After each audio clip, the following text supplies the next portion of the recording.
Hello नमस्कार दोस्तों, K R Pawar science study channel पर आप सभी का एक बार फिर से दिल खोलकर स्वागत है। अभिनंदन है। हो चुका आगाज रण का युग बदलने की तैयारी, जीत उसी की होगी जिसका संघर्ष है जारी। जो पसीना बहाएगा वो मैदान जीत कर ले जाएगा दोस्तों। तो अपनी चल रही थी रोग वाली क्लास, अर्थात मानव में रोग। अपन ने मानव में रोग वाली क्लासों के बारे में लगभग 5 क्लासें ले ली हैं और उनके अंतर्गत अपन ने संक्रामक रोगों को क्लियर कर लिया है। अर्थात जो कि अपने उपार्जित रोग थे उनमें अपन ने 2 प्रकार के रोग पढ़े थे, एक था संक्रामक और एक था असंक्रामक रोग, और एक था अपना कौन सा मेन टॉपिक में जन्मजात रोग। आज अपन उसके बारे में विस्तार से पढ़ने वाले हैं। संक्रामक रोगों के बारे में अपन ने जाना था कि संक्रामक रोग वे रोग होते हैं जो एक व्यक्ति से दूसरे व्यक्ति में चले जाते हैं, और असंक्रामक रोग वे रोग होते हैं जो एक व्यक्ति से दूसरे व्यक्ति में नहीं जाते हैं। संक्रामक रोगों के बारे में अपन ने कहा था कि यह जीवों के द्वारा फैलते हैं, अर्थात जैसे जीवाणु के द्वारा, कवक के द्वारा, शैवालों के द्वारा, प्रोटोजोआ के द्वारा। तो अपन ने कल प्रोटोजोआ वाली क्लास भी ले ली थी। अपन कल ही रोगों वाली क्लास को खत्म करने वाले थे, लेकिन दोस्तों क्या करें, लाइट चली गई थी, जिस कारण से अपन ने प्रोटोजोआ जनित रोगों के बारे में ही जाना था। आज अपन जानने वाले हैं जन्मजात रोगों के बारे में, अर्थात आनुवांशिक रोगों के बारे में। तो दोस्तों, आज आपको ये भी पता होगा कि आज 22 जनवरी है, और आज ही के दिन क्या हुआ था, हमारे जो अयोध्या में राम मंदिर है उसकी प्राण प्रतिष्ठा स्थापित की गई थी। तो आप सभी को उसकी भी हार्दिक शुभकामनाएं हैं। मैं श्री राम जी से विनती करूंगा कि आप 2025 में सभी सक्सेस हों और अपनी मंजिल को प्राप्त करें, आशा करते हैं। और इसी के साथ बिना समय को गंवाए सेशन की शुरुआत करते हैं। तो दोस्तों आइए आज अपन जानते हैं जन्मजात रोगों के बारे में, है ना दोस्तों। अपना टॉपिक था मानव में रोग। क्या था? मानव में रोग, ये था। अपन ने लगभग उन रोगों के बारे में जान लिया था। कौन से रोगों के बारे में? उपार्जित रोगों के बारे में। आज अपन जानेंगे जन्मजात रोगों के बारे में। कौन से रोगों के बारे में? जन्मजात। अपन ने पहली क्लास में जन्मजात रोग की डेफिनेशन भी जान ली थी, है ना दोस्तों, कि जन्मजात रोग वे रोग होते हैं जो अपने माता पिता से उत्पन्न होते हैं। अब इसकी ट्रिक क्या होती है दोस्तों? ट्रिक देखो इसकी क्या होती है, क्योंकि ये रोग वाली क्लासें हैं ना, इनको ट्रिक के माध्यम से समझना आसान होता है। इसी कारण से इसकी ट्रिक बनाई गई है कि वही क्लिफ, ट्रिक अपनी वही क्लिफ, वही क्लिफ, वही डाइट। ये अपनी क्या हो गई दोस्तों? ट्रिक हो गई। इस ट्रिक के माध्यम से ही अपन समस्त जन्मजात रोगों के बारे में विस्तार से अध्ययन कर लेंगे। अब देखते हैं, इनका पोस्टमार्टम करते हैं। वैसे होता है वर्णांधता, वर्णांधता, है ना दोस्तों। इसको बोलते हैं कलर ब्लाइंडनेस। क्या बोलते हैं? Colour blindness. ही से होता है हीमोफीलिया, हीमोफीलिया। इसको रॉयल डिजीज भी कहते हैं दोस्तों। इस रोग में क्या होता है, रक्त लगातार बहता रहता है, अर्थात रक्त का थक्का जमने में बहुत समय लग जाता है। तीसरा है क्लाइनफेल्टर सिंड्रोम। क्लिप से है Klinefelter syndrome, Klinefelter syndrome.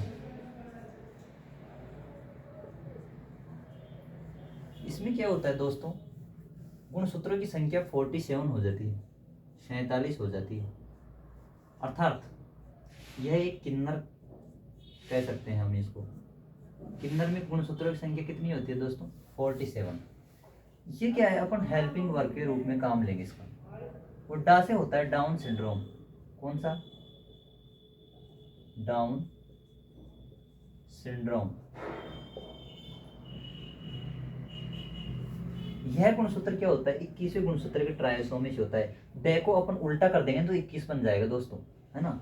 Day को उल्टा कर देंगे ना, डा को, तो 21 बन जाएगा। तो ये क्या होता है? 21वें गुणसूत्र के ट्रायसोमी से। विस्तार से तो आगे बढ़ेंगे, है ना। 21वें गुणसूत्र, गुणसूत्र की ट्रायसोमी से फैलता है।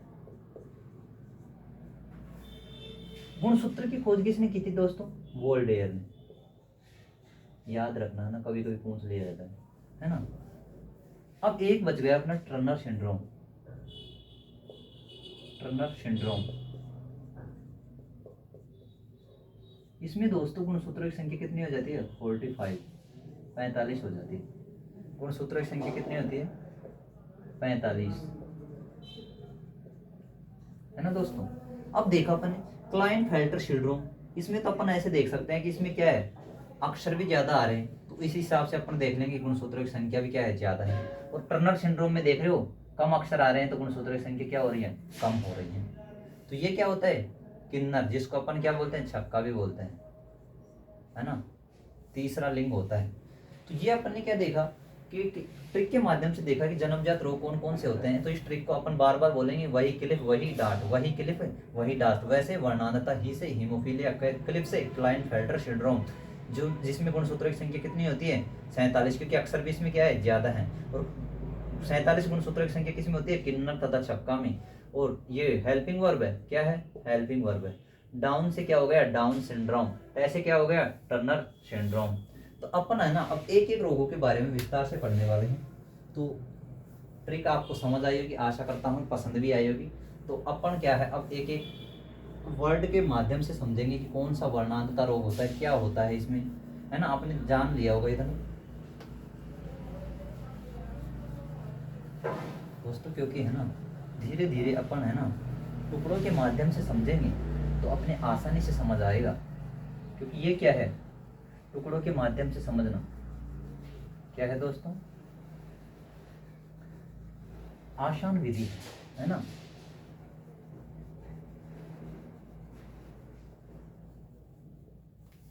अब देखते हैं अपन सबसे पहले किस रोग को देखते हैं?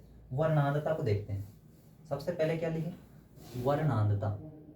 ब्लैक से लिख लेते हैं क्योंकि इसमें क्या है, मिटाने में थोड़ी दिक्कत आती है। पहला है अपना वर्णांधता।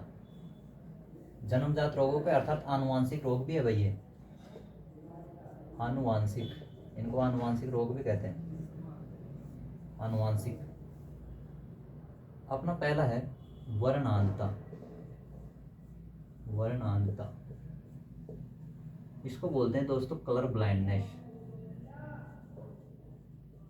कलर ब्लाइंडनेस, नाम से पता चल रहा होगा क्या है। इसमें मनुष्य है ना रंगों में भेद नहीं कर पाता है, रंगों में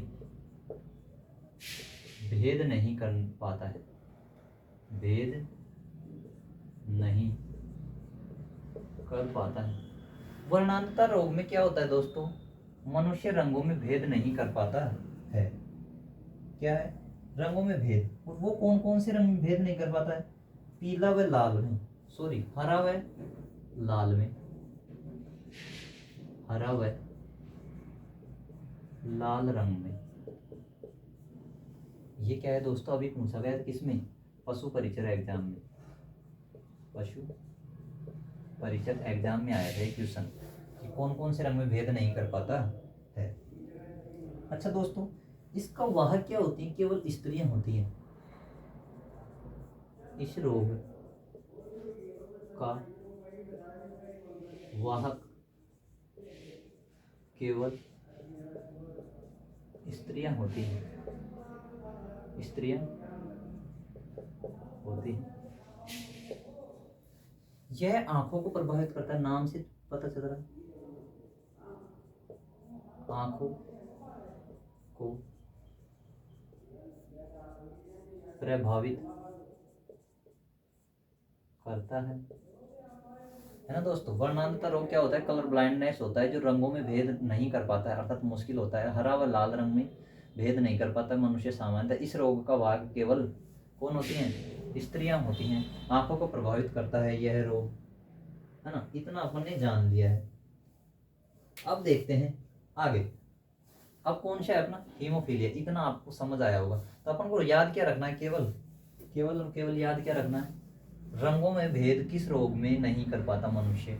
वो है अपना वर्णांधता। और वर्णांधता क्या है? जन्मजात रोग अर्थात आनुवांशिक रोग है। पूछा जाता है कि निम्नलिखित में से कौन सा एक आनुवंशिक रोग है, तो उसमें आ एक कलर ब्लाइंडनेस, तो अपन को कलर ब्लाइंडनेस को टिक करना है। और रंग में हरा व लाल में भेद नहीं करता। इस वाह कौन होती हैं? स्त्रियां होती है, और आंखों को प्रभावित करता है। मिटा देते हैं दोस्तों। चलो ठीक है।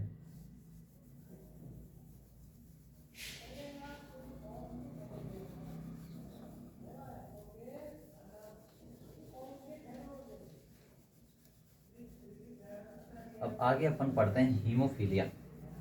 किस रोग के बारे में पढ़ेंगे? हीमोफीलिया।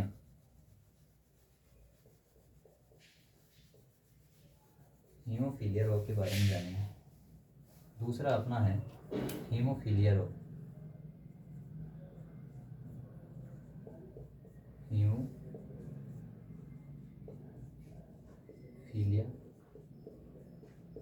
रोग है ना दोस्तों। हीमोफीलिया रोग है। हीमोफीलिया रोग को क्या कहते हैं दोस्तों?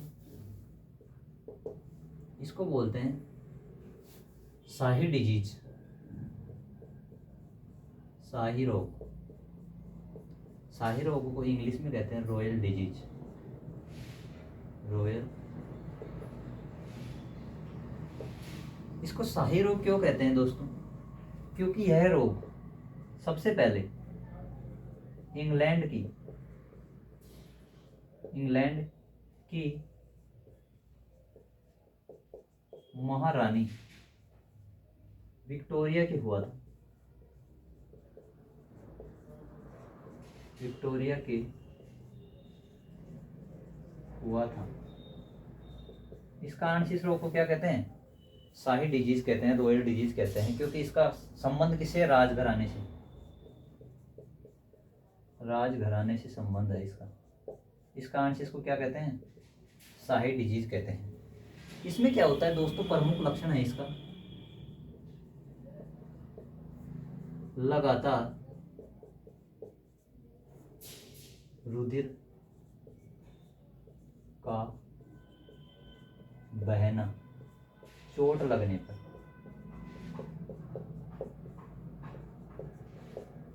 है ना दोस्तों। लगातार क्या होता है? खून बहता रहता है, अर्थात रक्त का थक्का नहीं जमता है। इसका वाहक भी क्या होती हैं? स्त्रियां होती हैं। वाहक कौन होती है? स्त्रियां होती हैं। वाहक कौन होती हैं? स्त्रियां होती हैं। तो अपन ने जाना सबसे पहले हीमोफीलिया रोग किसे कहते हैं। यह एक आनुवंशिक रोग है। और यह क्या है? यह एक आनुवंशिक रोग है। अपन को सबसे ज्यादा चीज तो ये ध्यान रखना है कि निम्नलिखित में से कौन सा एक आनुवंशिक रोग है। प्रश्न ऐसा ही बनता है। तो हीमोफीलिया भी क्या है? आनुवंशिक रोग है। इतना समझ आया? मिटा दे। क्योंकि इसको शाही रोग कहते हैं, रॉयल डिजीज कहते हैं। इंग्लैंड की महारानी विक्टोरिया की हुआ था सबसे पहले यह। इसका लक्षण क्या है? लगातार खून बहता रहता है इसमें चोट लगने पर। वह कौन होती है? स्त्रियां होती है। यह एक आनुवंशिक रोग है। मिटा देते हैं। अपन ने दो रोगों के बारे में जान लिया है। आगे अपन पढ़ते हैं क्लिफ। क्लिफ से क्या बनता है? Klinefelter syndrome. Klinefelter syndrome. यहाँ पे अपन है ना, जो गुणसूत्रों की कमी या वृद्धि से फैलने वाले रोग है ना, सभी रोगों के बारे में अपन यहाँ पे जान लेंगे। क्योंकि गुणसूत्र की बात आ गई तो खत्म ही कर देंगे ना गुणसूत्र को, है ना। अब आता है अपना कौन सा? Klinefelter syndrome. ये आ गया दोस्तों। इतना तो अपन ने जान लिया। ये पढ़ते हैं अब। क्लाइनफेल्टर क्लिप से क्या हो गया? क्लाइनफेल्टर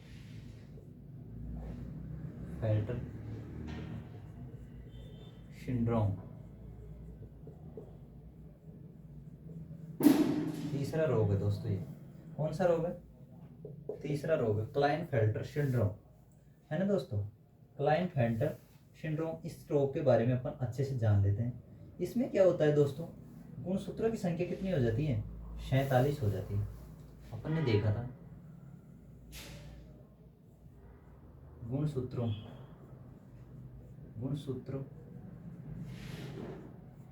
47 हो जाते हैं। अब वो कैसे होते हैं?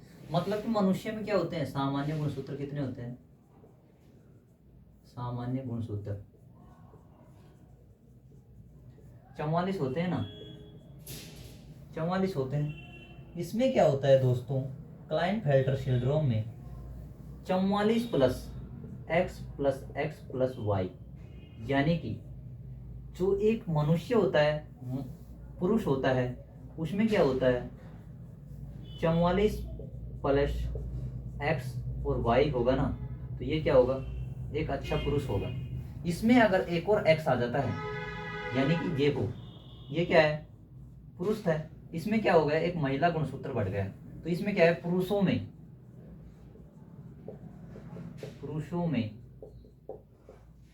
महिलाओं के लक्षण दिखाई देने लगते हैं। अर्थात हम कह सकते हैं कि यह एक किन्नर होगा। क्या है, किन्नर समुदाय में कितने गुणसूत्र होते हैं, 47 होते हैं। इसको अपन छक्का भी बोलते हैं, छक्का। ट्रांसजेंडर होता है। तो जो अपना किन्नर होता है ना, उसमें क्या होता है, 47 होती है गुणसूत्रों की संख्या, क्योंकि मनुष्य जो पुरुष होता है उसमें गुणसूत्रों की क्या होती है, 44 प्लस एक्स वाई। लेकिन इसमें क्या हो गया, एक एक्स आ गया, तो महिला का गुणसूत्र और ज्यादा विद्यमान हो गया। अर्थात पुरुषों में महिलाओं के लक्षण दिखाई देना क्या होता है, क्लाइनफेल्टर सिंड्रोम है। छक्का, किन्नर, ट्रांसजेंडर, ये सभी किसके अंतर्गत आते हैं भाई, किसके अंतर्गत आते हैं, क्लाइनफेल्टर सिंड्रोम के अंतर्गत आते हैं। अब अपना रोग है क्या आगे, डाउन सिंड्रोम। कौन सा है, डाउन सिंड्रोम, क्योंकि वो तो क्या आ गया अपनी हेल्पिंग वर्ब आ गई। डाउन सिंड्रोम देखते हैं दोस्तों, डाउन सिंड्रोम। अब देखो, इसमें आपको दिख रहा होगा डा है ना, इसको अपन उल्टा कर देना तो कुछ ऐसी आकृति बन जाएगी, ऐसी, है ना। तो ये अपन कह सकते हैं कि डाउन सिंड्रोम में क्या होती है, 21वें गुणसूत्र की ट्रायोसोमी से होता है, 21वें गुणसूत्र की ट्रायोसोमी से होता है।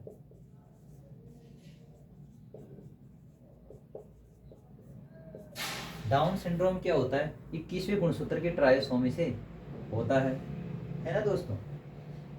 इतना आपको समझ आया, बस इतना समझना है अपन को, डाउन सिंड्रोम क्या होता है ना। अब अपना है एक टर्नर सिंड्रोम, 5वां है टर्नर सिंड्रोम।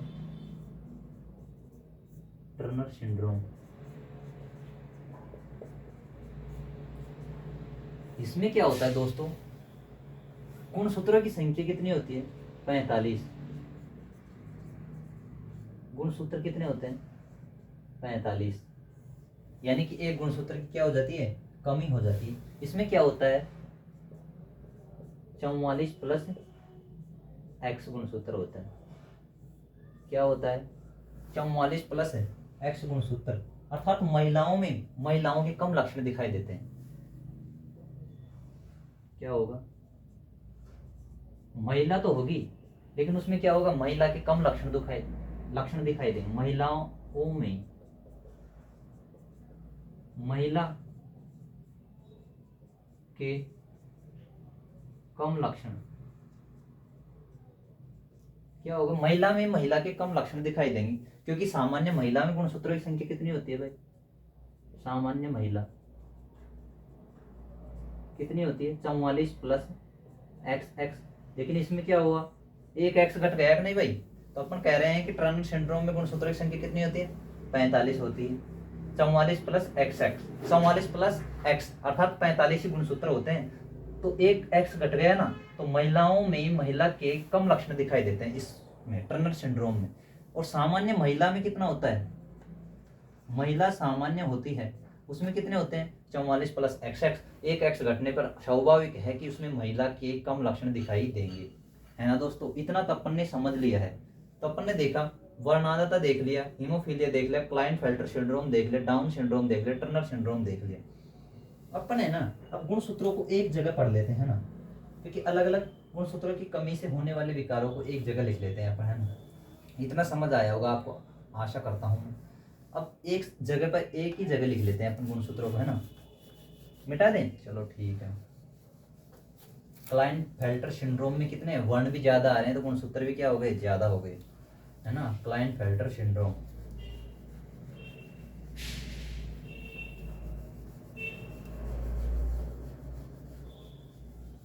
क्योंकि गुणसूत्र की वृद्धि होगी। अपन कह रहे थे कि 44 प्लस एक्स वाई में एक्स बढ़ जाता है, यानी कि वो क्या हो गया, 47 गुणसूत्र हो गए, तो वो क्या हो गया, क्लाइनफेल्टर सिंड्रोम। अर्थात क्या होता है, पुरुष में महिला के गुण दिखाई देने लग जाते हैं। तो पुरुष में महिला के गुण जो दिखाई देते हैं वो किस में दिखाई देते हैं, किन्नर में दिखाई देते हैं, है ना। अर्थात छक्के में दिखाई देते हैं। और अपन 44 प्लस एक्स कर देते हैं, 45 गुणसूत्र हो जाते हैं, तो वो कौन सा हो जाता है, अपना टर्नर सिंड्रोम, जिसमें 45 गुणसूत्र होते हैं। अर्थात महिला में भी क्या होंगे, महिला के कम लक्षण दिखाई देंगे, क्योंकि उसका एक एक्स घट गया ना, इसलिए, है ना। अपन लिखेंगे 3, एक लिखेंगे अपन डाउन सिंड्रोम, डाउन सिंड्रोम एक जगह लिखा रहेगा तो आपको याद रहेगा ना। दूसरा है टर्नर सिंड्रोम, टर्नर सिंड्रोम। तीसरा है अपना एडवर्ड सिंड्रोम, एडवर्ड सिंड्रोम।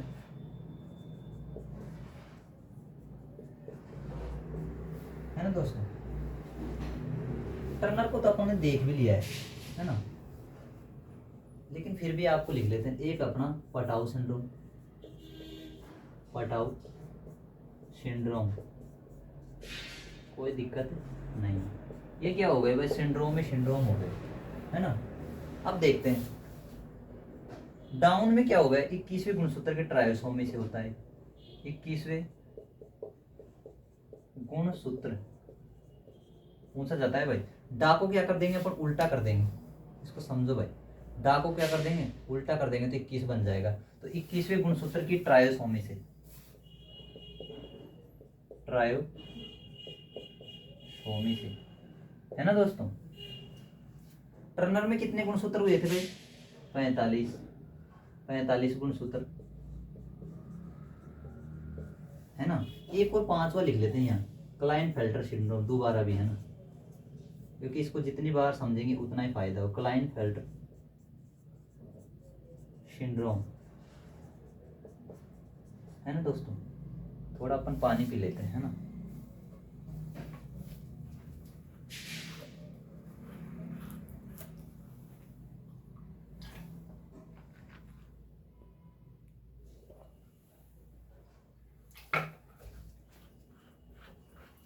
तो अपन क्या है, एडवर्ड सिंड्रोम को समझ लेते हैं दोस्तों, है ना। सॉरी, टर्नर सिंड्रोम को। टर्नर सिंड्रोम में गुणसूत्रों की संख्या कितनी हुई भाई, 45। क्या है इसमें, मतलब कि गुणसूत्र कितने होते हैं, 44 प्लस एक्स, यानी कि एक एक्स घट गया ना।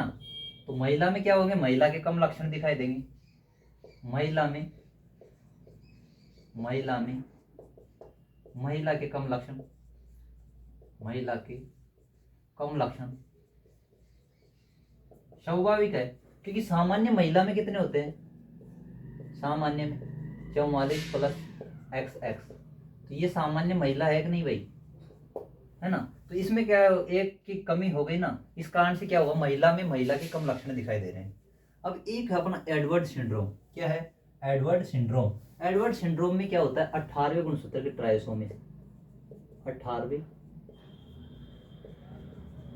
गुणसूत्र की ट्रायोसोमी से होता है,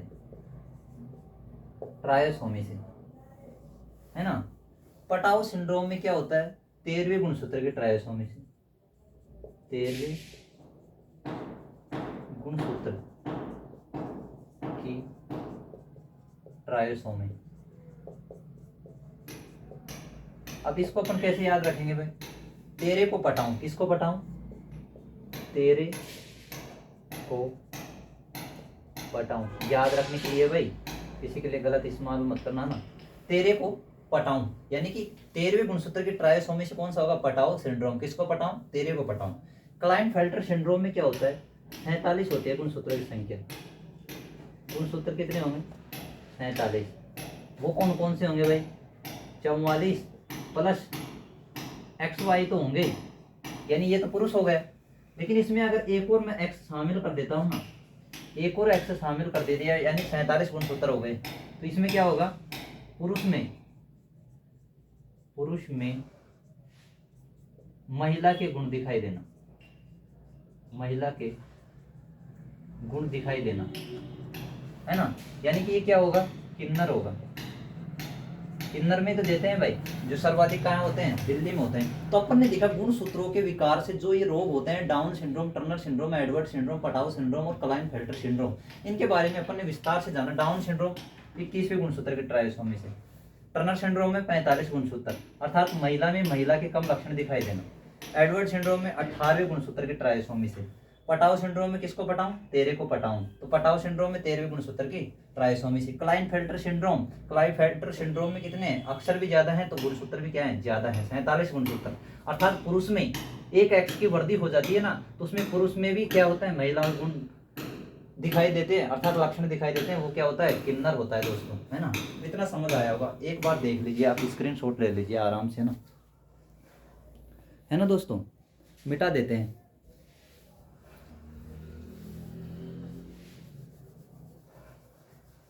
आशा करता हूं कि आपको बहुत अच्छे से समझ आएंगे, भूलेंगे भी नहीं, क्योंकि अपन ने यह प्रैक्टिकली माध्यम से समझा है। लेकिन बस धैर्य बना के रखो आप, है ना, सब समझ आ जाएगा आपको।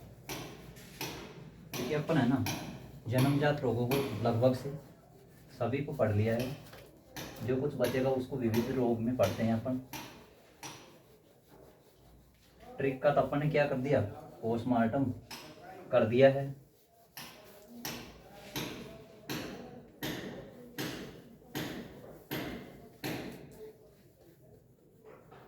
वही क्लिप वही डांट, समझ आई कि किसके लगानी है अपन को डांट?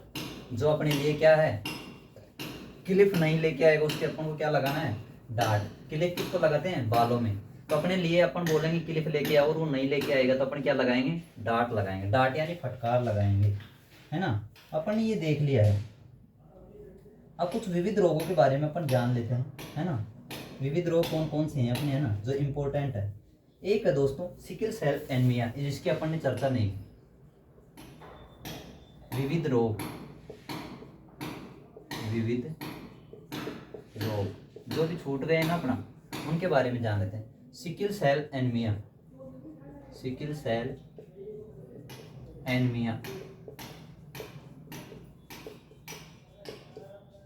यह एक ऐसा रोग होता है दोस्तों, कैसा होता है?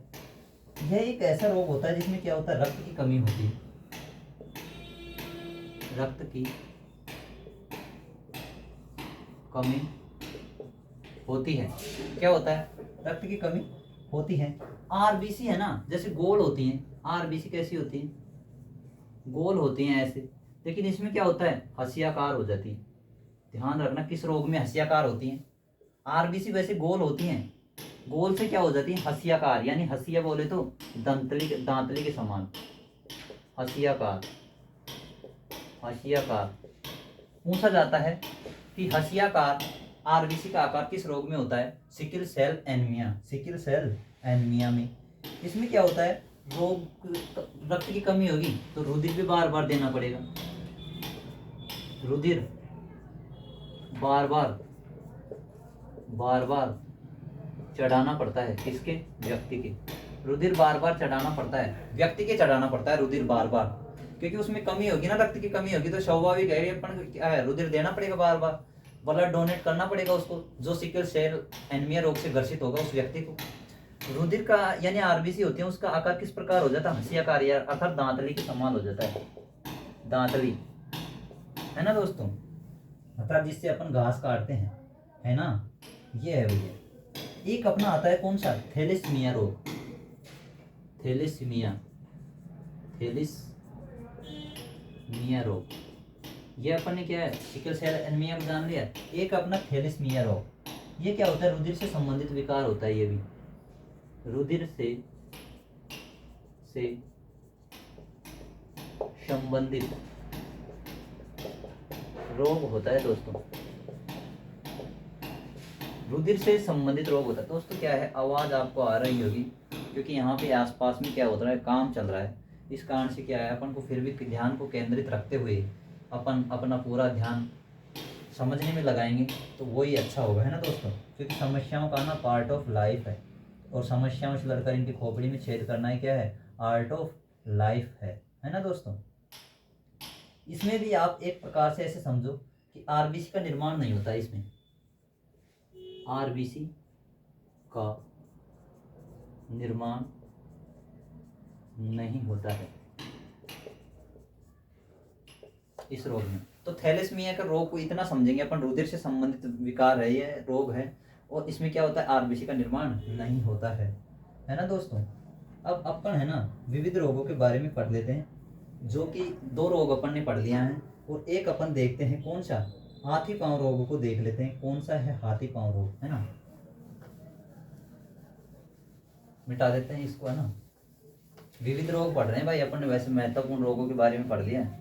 हाशियाकार आपको याद रहे होना चाहिए कि भाई किसमें होती है हाशियाकार, अपनी आरबीसी का आकार वो किसमें होती है भैया, समझे आप, सिकल सेल एनीमिया में, है ना। अब अपन देख लेते हैं कौन सा, हाथी पांव रोग। हाथी पांव रोग क्या होता है, ये इंपॉर्टेंट है भाई, हाथी पांव रोग, इसके बारे में अपन जान लेते हैं। आप में से कोई जानता है तो थोड़ा बताएंगे हाथी पांव रोग के बारे में दोस्तों, है दोस्तों। हाथी पांव रोग के बारे में आप कोई भी परिचित हो तो थोड़ा बहुत बताएंगे आप।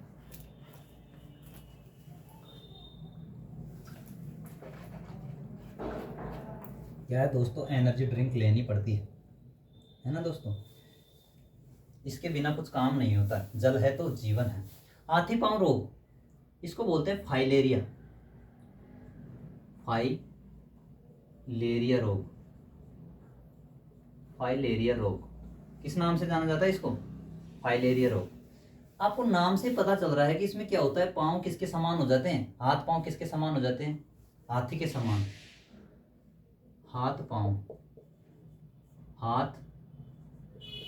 पांव हाथी के पैर के समान हो जाते हैं, हाथी के पैर के समान हो जाते हैं, समान हो जाते हैं। हाथी पांव रोग के नाम से पता चलता है, लेकिन वहां पे क्या आ जाता है, फाइलेरिया आता है दोस्तों। क्या लिखा हुआ आता है, फाइलेरिया रोग किसे कहते हैं, जिसमें हाथी पांव, हाथी के पांव के समान क्या हो जाते हैं, मनुष्य के हाथ पैर हो जाते हैं, है ना। और ये किससे फैलता है, वुचेरिया ब्रोक्टाई से होता है। वुचेरिया किससे होता है, वुचेरिया ब्रोक्टाई, कुछ नाम ऐसे हैं भैया साइंस के हैं। वुचेरिया ब्रोक्टाई, वुचेरिया ब्रोक्टाई कर्मी के द्वारा फैलता है। कर्मी, कर्मी ऐसे समझो कि कर्मी होता है जो भी किसके समान होते हैं, धागे के समान होते हैं। क्या होते हैं, धागे के समान होते हैं। हाथ पैर सूजकर क्या किसके समान हो जाते हैं भाई, हाथी के समान हो जाते हैं, मनुष्य के। और भारत को मुक्त इससे कब किया गया जाएगा, लगभग 2027 में। भारत को मुक्त कब तक कर दिया जाएगा, भारत को मुक्त 2027 तक बताया जाता है दोस्तों, बताया जा रहा है 2027 तक मुक्त कर दिया जाएगा। किसके द्वारा, WHO के द्वारा। और WHO की स्थापना कब हुई थी दोस्तों, 7 अप्रैल 1948 में। और उसी के दिन क्या मनाया जाता है, विश्व स्वास्थ्य दिवस, है ना। और सबसे बड़ी बात ये क्या है कि यह भी क्या है, आनुवांशिक रोग है। क्या है, आनुवांशिक रोग है। हाथी पांव रोग भी क्या है भाई, आनुवांशिक रोग है ना दोस्तों। क्या है ये, आनुवांशिक रोग है। और इससे अपन को पता चल रहा है कि यह क्या है, कर्मी जनित रोग है, कर्मी जनित रोग भी है। आनुवांशिक रोग के साथ साथ क्या है, यह कर्मी जनित रोग भी है। तो अपन ने देखा कि इसको किस नाम से जाना जाता है दोस्तों, किस नाम से, फाइलेरिया रोग के नाम से। हाथ पांव हाथी के पैर के समान हो जाते हैं। वुचेरिया ब्रोक्टाई कृमि के द्वारा यह फैलता है। कृमि जनित रोग है। भारत मुक्त 2027 तक मुक्त कर दिया जाएगा लगभग, बताया जा रहा है। अनुमानित आनुवांशिक रोग है यह, है ना दोस्तों। इतना अपन ने जाना। अब देखते हैं आगे, आगे देखते हैं ना। मस्तिष्क से संबंधित रोगों के बारे में जानेंगे। उससे पहले अपन क्या है, कैंसर के बारे में भी जान लेते हैं, जो कि सबसे घातक बीमारी है। कैंसर के बारे में भी जान लेते हैं ना। अपने क्या चल रहे हैं, विविध रोग, जिनको अपन ने छोड़ दिया है उनके बारे में अपन चर्चा करते हैं। कैंसर के बारे में जान लेते हैं। कैंसर भी क्या है, अपने आप में एक घातक बीमारी है दोस्तों। कैंसर सबसे इम्पोर्टेंट है दोस्तों, है ना। कहीं टकरा जाए आपकी, है ना, तो आप बोलोगे कि सर नहीं हमारे को वो रोग नहीं पड़ा है, तो उसको भी पढ़ा देते हैं अपने एक एक को, है ना। आंखों से संबंधित रोग आएंगे, उनके बारे में अपन, है ना, आगे पढ़ लेंगे। अब अपन देखते हैं कैंसर रोग। इसको भी मिटा देते हैं, क्योंकि जन्मजात रोग तो अपन पढ़ रहे ही नहीं है, कुछ कुछ आ रहे हैं अपने, विविध रोग चल रहे हैं अपने, है ना। अब अपन देखते हैं किससे संबंधित, कैंसर रोग। कैंसर रोग, कैंसर रोग ये क्या है भाई। इसमें क्या होता है, अनियंत्रित कोशिकाओं की वृद्धि होती है। कैंसर का अध्ययन क्या कहलाता है, सबसे पहले तो study of cancer, oncology, oncology. दोस्तों देख रहे हो अपनी पहली क्लास कितने काम आ रही है, जिसमें अपन ने सबसे पहले पढ़ा था स्टडी ऑफ, अध्ययन है ये, क्या है, अध्ययन। और इसमें क्या होता है दोस्तों, अनियंत्रित कोशिकाओं की वृद्धि होती है। अनियंत्रित कोशिकाओं की वृद्धि होती है। अर्थात कोशिकाएं हमेशा रुकती नहीं है, अनियंत्रित कोशिकाओं की वृद्धि होती रहती है इसके अंतर्गत, है ना दोस्तों। कैंसर उत्पन्न करने वाला कारक क्या होता है, कार्सिनोजन होता है। कारक होता है कार्सिनोजन, कार्सिनोजन। ये किस में पाए जाते हैं भाई, जो आर्टिफिशियल शुगर होते हैं ना, यानी कि जो कृत्रिम मधुरक होते हैं, कृत्रिम मधुरक होते हैं, उनमें पाया जाता है। जैसे किसमें, सैकरीन, यह क्या होती है, कृत्रिम शर्करा होती है, कृत्रिम मीठी शर्करा होती है, मीठी शर्करा, अर्थात शुगर रहित होती है, शुगर रहित होती है। इसके लेने की सलाह किसको दी जाती है भाई, जो क्या होता है, मधुमेह रोग से ग्रसित होते हैं, उनको दी जाती है। मधुमेह रोग से ग्रसित होते हैं, उनको ले जाने की सलाह दी जाती है, ले जाने की सलाह, क्योंकि ये मीठी होती है, लेकिन इसमें क्या होता है, शुगर नहीं होती है। इस कारण से कहते हैं कि अपन को क्या है, मधुमेह रोग हो जाता है तो मीठा खाने की मना करते हैं, लेकिन अपन क्या होता है, मीठे के रूप में किसको लेते हैं, सैकरीन को। किसको लेते हैं, सैकरीन को। सैकरीन क्या होती है, एक प्रकार से शर्करा होती है, जिसमें क्या होता है, शुगर फ्री होती है।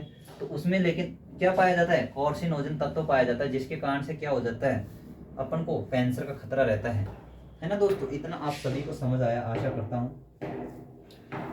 अच्छा जी, कैंसर के अंतर्गत क्या होता है, कीमोथेरेपी द्वारा इसका इलाज किया जाता है। कैंसर का इलाज, कैंसर इलाज कीमोथेरेपी के द्वारा, कीमोथेरेपी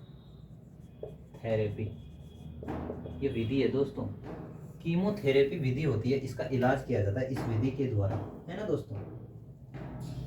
इसमें कौन सा प्रयोग करते हैं, कोबाल्ट 60 का प्रयोग किया जाता है, कोबाल्ट 60 का प्रयोग भी किया जाता है, कोबाल्ट 60 का प्रयोग भी किया जाता है कैंसर के अंतर्गत, है ना दोस्तों। तो अपन ने देखा, एक है कि कभी कभी पूछ लिया जाता है कैंसर दिवस कब मनाया जाता है। दिवस 4 फरवरी को, यानी कि अपन कह सकते हैं चीरा फाड़ा। चीरा फाड़ा का मतलब फरवरी, चीर फाड़, चीर फाड़,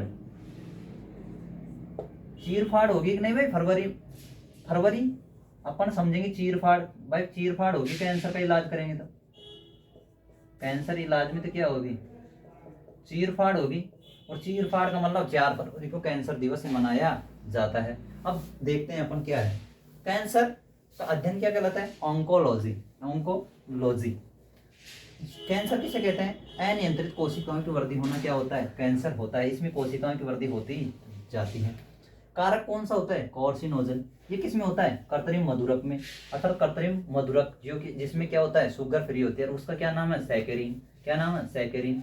इसमें क्या होता है, कृत्रिम मीठी होती है लेकिन इसमें शर्करा नहीं पाई जाती, शुगर रहित होती है। और इससे लेकिन लेने से क्या होता है, इनको जो कृत्रिम शर्करा सैकेरिन होती है उन लोगों को लेने की सलाह दी जाती है जिनमें मधुमेह रोग होता है। जो क्या मधुमेह रोग किसकी कमी से होता है, इंसुलिन हार्मोन की कमी से, है ना। मधुमेह रोग में क्या होता है, उनको कहा जाता है कि आप चीनी मत खाइए, लेकिन चीनी के रूप में क्या लेते हैं वो, शैकरीन लेते हैं जो मीठी होती है, लेकिन उसमें क्या होता है, कार्सिनोजिन होता है, जिसके क्या होता है, कार्सिनोजिन के कारण उससे कैंसर रोग भी हो जाता है। कैंसर का इलाज कीमोथेरेपी विधि के द्वारा किया जाता है, जबकि एडस का किसके द्वारा किया जाता है, एलिसा परीक्षण के द्वारा किया जाता है। कोबाल्ट 60 धातु का भी प्रयोग किया जाता है। और कैंसर दिवस कब मनाया जाता है, 4 फरवरी को मनाया जाता है। चीर फाड़ से आप याद रखोगे, फाड़ यानी फरवरी, 4 फरवरी को मनाया जाता है। इतना आपने जाना कैंसर के बारे में, बहुत से अच्छे से समझा होगा आपने, है ना। चीर फाड़ यानी 4 फरवरी को कैंसर दिवस मनाया जाता है। अब अपन समझ लेते हैं मस्तिष्क से संबंधित रोग। ये भी भाई इंपॉर्टेंट है, मस्तिष्क से संबंधित, मस्तिष्क से संबंधित रोग। दोस्तों क्या है, आज अपन है ना रोग वाली क्लास को तो खत्म ही कर देंगे, क्योंकि अपन ने क्या है वादा जो किया है, और वादा तो क्या करना पड़ता है, निभाना ही पड़ता है। अपन को याद रखना है DAMP, DAMP दम। ये क्या है, 4 है मस्तिष्क से संबंधित रोग हैं, DAMP 4 वर्ण है ना। और इससे अपन बनाएंगे डायमेंशिया। क्या, D फॉर डायमेंशिया, डायमेंशिया। एक है A फॉर और M फॉर और P फॉर, सबके बारे में अपन धीरे धीरे समझते हैं। A फॉर अल्जाइमर, अल्जाइमर देख लेना, ये आपको कहीं ना कहीं एग्जाम में देखने को अवश्य मिलेगी। एक है मिर्गी, M फॉर मिर्गी। ये क्या है, मिर्गी। मिर्गी को दोस्तों ऐसे लिखते हैं, अशुद्धि में फिर आप देखो कैसे आप सर अशुद्धि बार बार लिखते हो, है ना, मिर्गी। और एक है अपना, इसको बोलते हैं पार्किंसन, पार्किंसन रोग, पार्किंसन। अपन को तो इतना ध्यान रखना है कि निम्नलिखित में से कौन सा एक मस्तिष्क संबंधित विकार है। इसमें क्या होता है, भूलने की बीमारी, भूलने की बीमारी होती है। ये क्या होती है, भूलने की बीमारी होती है। अल्जाइमर रोग क्या होता है, बुढ़ापे में होता है, बुढ़ापे में होता है ना दोस्तों। और इसमें क्या होता है, मिर्गी में शरीर तेजी से हिलचल करने लग जाता है। देखिए होगा आपने कभी ना कभी, शरीर तेजी से हलचल करता है।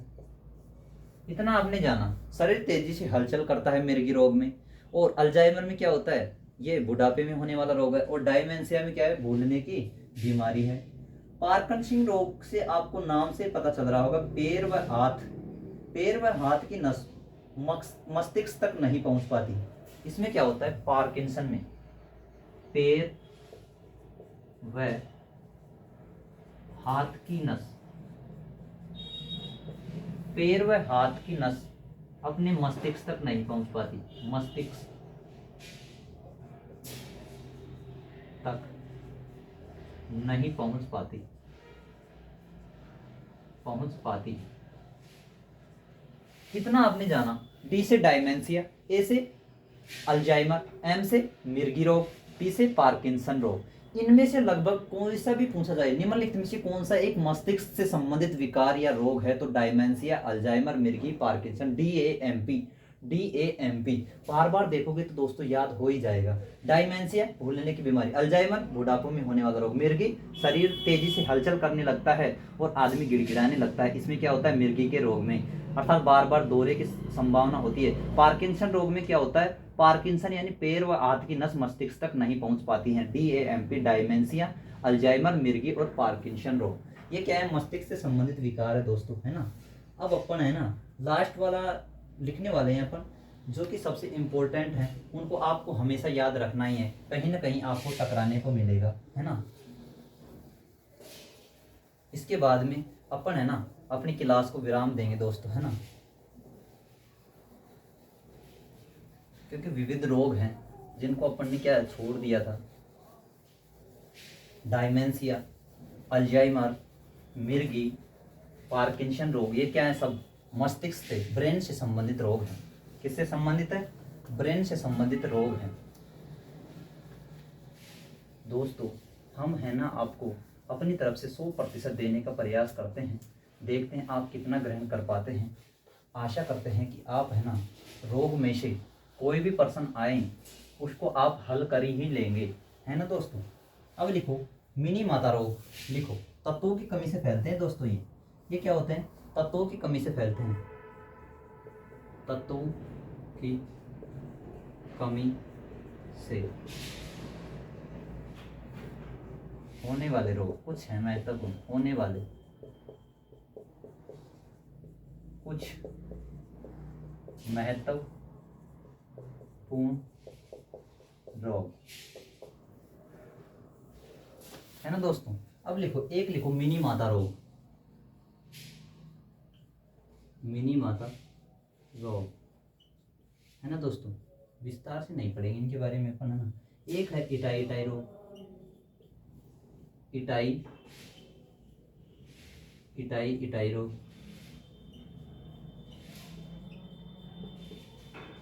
इटाई इटाई रोग, मिनी माता रोग, इटाई इटाई रोग, blue baby syndrome, blue baby syndrome, syndrome.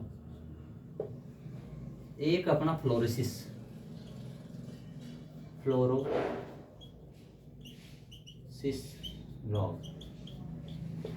4 रोग हैं दोस्तों। ये क्या होता है, मिनी माता रोग पारे की कमी से होता है, पारे से होता है, Hg से, मरकरी से,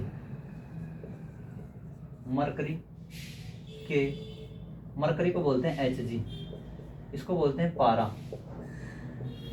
पारा के प्रदूषण से होने वाला रोग है, पारा के प्रदूषण से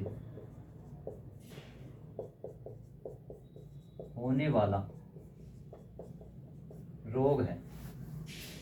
इटाई इटाई रोग कैडमियम, ये होता है कैडमियम से होने वाला रोग।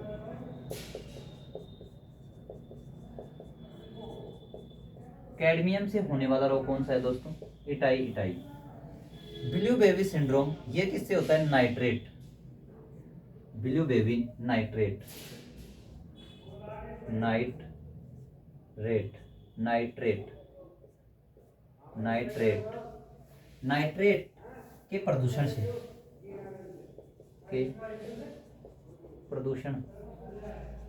होने वाला रोग कौन सा, ब्लू बेबी।